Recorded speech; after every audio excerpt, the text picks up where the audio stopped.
Ma'am please board के exams में अच्छे ग्रेड लेने के लिए कोई स्ट्रेटजी बता दें। अस्सलाम वालेकुम, my name is Raba Samad, this is my YouTube channel tuition वाली बाजी। तो आज मैं आपसे कुछ ऐसे पॉइंट डिस्कस करूँगी जो कि आपके बोर्ड के एग्ज़ाम्स में बहुत ज़्यादा मददगार साबित होंगे। पॉइंट नंबर वन जो बहुत ही ज़्यादा ज़रूरी है वो ये है कि आपने बोर्ड का एग्ज़ाम जब आपके पास पेपर आएगा तो आपने कोशिश करनी है कि आपने सारा पेपर अटैम्प्ट करना है। कोई भी क्वेश्चन, कोई भी आपके लॉन्ग शॉर्ट कोई भी ऐसी चीज़ है जो आपने बिल्कुल भी नहीं छोड़नी। आप छोड़ना चाहते भी होंगे तो आपने नहीं छोड़नी। उसकी रीज़न ये है, हमारे बाकी एग्ज़ाम में कुछ ऐसे एग्ज़ाम हैं जिसमें नेगेटिव मार्किंग होती है, लेकिन मोस्टली हमारे जो बोर्ड के एग्ज़ाम्स होते हैं उसमें नेगेटिव मार्किंग नहीं होती। अगर आपने क्वेश्चन रिलेटेड कोई भी स्मॉल से स्मॉल कंसेप्ट पे लिखा हुआ है तो आपको उसके मार्क्स लाजमी मिलेंगे। या तो आपने गलत लिखा है तो उसको 0 मार्क्स मिलेंगे, या अगर आपने कुछ कंसेप्ट उससे रिलेटेड लिख लिया है तो आपको उसके मार्क्स लाजमी मिलेंगे। ये एक प्लस पॉइंट है बोर्ड के एग्ज़ाम्स का। और पॉइंट नंबर 2, आपने स्पीड मेंटेन करनी है। ये नहीं है कि आपने पेपर के स्टार्ट में आपने बहुत ज़्यादा कैलीग्राफी करके लिखा हुआ है और पेपर के आखिर में आप चाइनीज़ में लिखना स्टार्ट कर दिए। जब टाइम ख़त्म हो गया आपने चाइनीज़ में लिखना स्टार्ट कर दिया। तो आपने ऐसा बिल्कुल नहीं करना। आपने स्पीड मेंटेन करके चलनी है। जैसे ही पेपर के शुरू में जैसी राइटिंग है, हैंड राइटिंग, वैसे ही कोशिश करनी है कि पेपर के लास्ट तक वही हैंड राइटिंग आपकी मेंटेन रहे। स्पीड मेंटेन होगी, आपकी हैंड राइटिंग मेंटेन होगी, जो आपका पेपर का इम्पैक्ट है वो बहुत ही अच्छा पड़ेगा।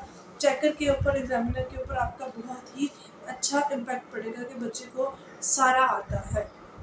पॉइंट नंबर 3 है वो ये है कि आपको कुछ क्वेश्चंस के कॉन्सेप्ट पता होते हैं, बुकिश नॉलेज आपको वर्ड टू वर्ड नहीं पता होती। तो आपने क्या करना है, वो जो आपके पास कॉन्सेप्ट है उनको कोशिश करनी है कि आपने अपने अल्फाज में बयान करने की कोशिश करनी है। यानी कि आपने ग्रामेटिकली सेंटेंस गलत नहीं होना चाहिए।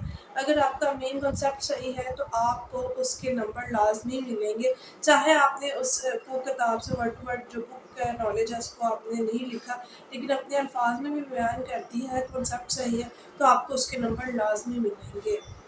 पॉइंट नंबर 4 ये है कि आपने, अगर आपके पास कोई क्वेश्चन है जिसके आपके पास से 2 से 3 पॉइंट्स आपके पास इस टाइम माइंड में आ रहे हैं, तो आपने क्या करना है, उन 2 या 3 पॉइंट्स को आपने एक्टिवाइज और पैसिवाइज करके आपने लिखना है। Means that my name is Rabia, Rabia is my name. यानी कि आपके पास एक कॉन्सेप्ट है, उसको आपने 2 वे में आपने बयान करना है। तो इससे ये होगा कि आपकी जो क्वेश्चन की लेंथ है उसमें इजाफा हो जाएगा और एग्जामिनर पे या चेकर पे आपको बहुत अच्छा इफेक्ट पड़ेगा कि आपने मेन कॉन्सेप्ट भी दे दिया और उसकी लेंथ भी अच्छी कर ली, तो आपको इसके नंबर ज़्यादा से ज़्यादा मिलेंगे। पॉइंट नंबर 5 ये है कि अमूमन स्टूडेंट्स क्या करते हैं, पेपर के कुछ दिनों में लास्ट डेज में ब्रेक्स लेना स्टार्ट कर देते हैं कि हमने 2 घंटे पढ़ा और हमने थोड़ी सी ब्रेक ले ली, 3 घंटे पढ़ा और हमने ब्रेक ले ली। तो आपने कोशिश ये करनी है कि पेपर के कुछ दिन, मतलब जिसमें दिन आपके पेपर्स हैं उसमें आपने कोशिश करना है कि आप ब्रेक कम से कम लें।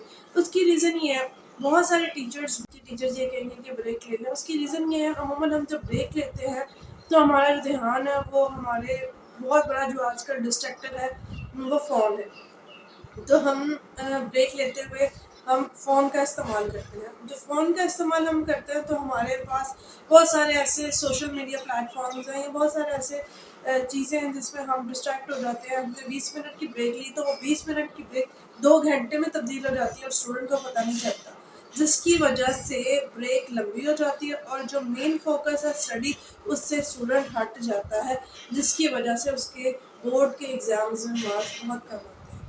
हमने कोशिश करनी है कि पेपर्स के दौरान फ़ोन का इस्तेमाल बिल्कुल नहीं करना, 5 से 6 दिन, ताकि हमारे जो मार्क्स हैं आगे फ्यूचर में हम अगर किसी को बताएं कि हमारे मैट्रिक में फर्स्ट ईयर में सेकंड ईयर में इतने मार्क्स आए हैं तो वो हमें हमारे लिए खुशी का बायस हो। Thank you. अगर आपको ये वीडियो अच्छी लगी है तो प्लीज़ लाइक और सब्सक्राइब ज़रूर कर दीजिएगा, और अगर कोई क्वेरी है तो आप मुझे कमेंट सेक्शन में ज़रूर बताइएगा ताकि मैं आपका उसको आंसर कर सकूँ। Thank you.